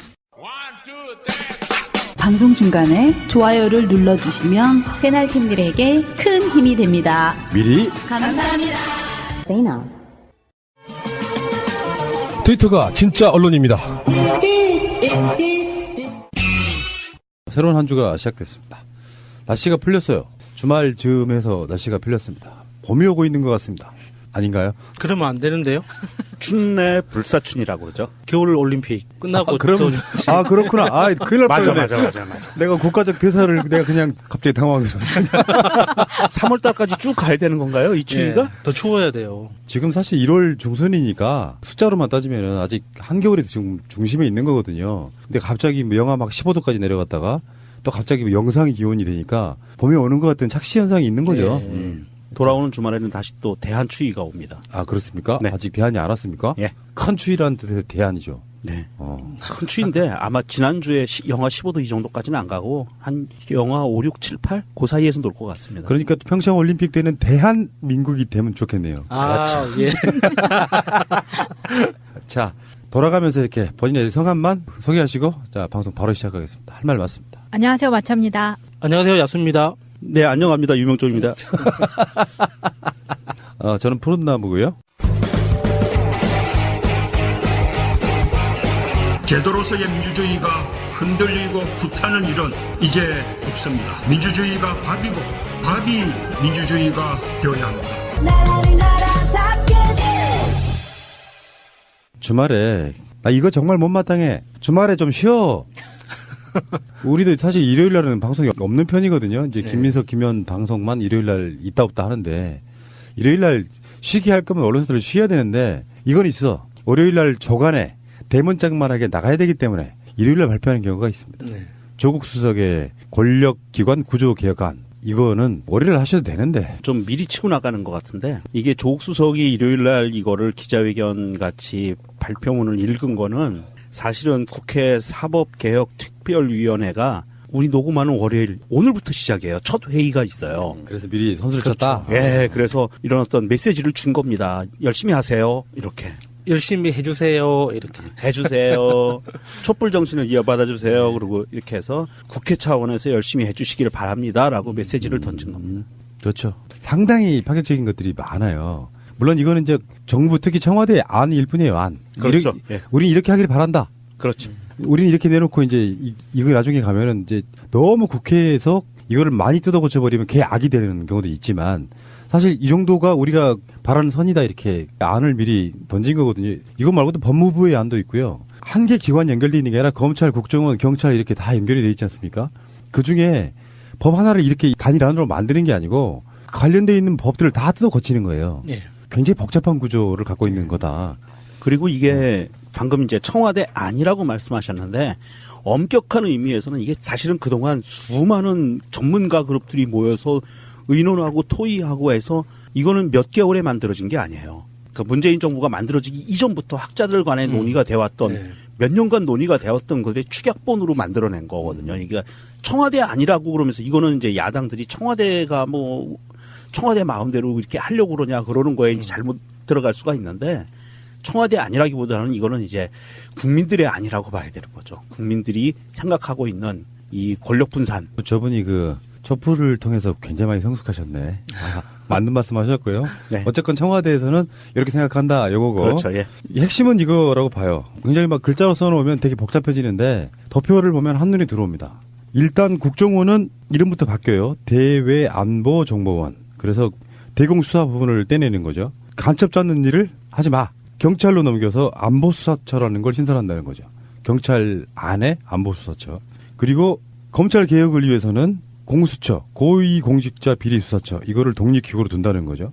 그다음에 수사권에 관한 부분은 웬만한 사건들은 수사를 경찰이 자주적으로 개시할 수 있게 그다음에 특수한 경우에만 검찰도 수사권을 자기 스스로 행사할 수 있게 이렇게 해놓은 거고, 그다음에 경찰도 나뉘어요. 수사경찰하고 일반경찰로 이렇게 나뉘는 부분이고, 그리고 지금 여기 보니까 시도지사 밑에 있는 자치경찰도, 그러니까 요 안을 던졌더니 김관영 경북지사가 찬성 이렇게 이야기를 하더라고요. 그런 부분도 있고, 이게 지금 큰 얼개잖아요. 지금 경찰 조직이 사실은 이제 이런 큰 안이 있는데 이것에 대해서 우려되는 부분은 경찰이 과연 이것을 받을 준비가 돼 있는가. 물론 이제 내부적으로 많은 논의가 있었던 것은 사실이고요. 이 경찰 조직 그 개편안을 보면 수사권을 경찰이 갖고 수사 지휘권이 없어지는 거죠, 검찰에. 그래서 검찰이 경찰에게 이렇게 수사하라고 수사 지휘권을 행사하는 것 자체를 없애야겠다는 거고요, 법률적으로. 그리고 이건 좀 헌법도 개정이 돼야 되는 겁니다. 그리고 일반 수사와 일반 경찰과 수사 전문 경찰, 그리고 안보 수사처를 놓는 건데 다른 부분은 크게 저는 걱정이 되지는 않아요. 단 이 안에서 대한민국 경찰이 얼마만큼